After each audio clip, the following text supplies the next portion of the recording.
जगन्नाथ बंधु माने आपण माने समस्ते कुशल रे थिबे।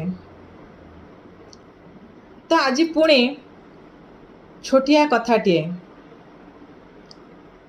मु सब बळे आपण मानक सहित शेयर करी आसीछि।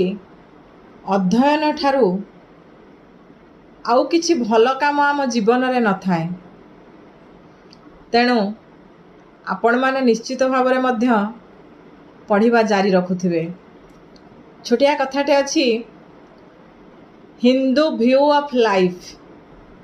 बहिर ना हेउछि हिंदू व्यू ऑफ लाइफ।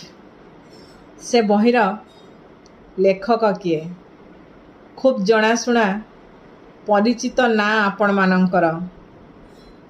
आमे मध्य श्रद्धा सम्मानर सहित सही व्यक्ति को उच्च आसन रे आसीन करी पूजा करि थाउ हृदय रे। तो बहिर ना हेउछि सांग माने हिंदू व्यू ऑफ लाइफ। मने रखंतु ए बहिर लेखक किए हिंदू व्यू ऑफ लाइफ।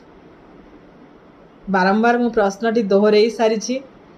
आशा रखुछि आपण माने निश्चित भाव रे कमेंट सेक्शन में जणाइबे।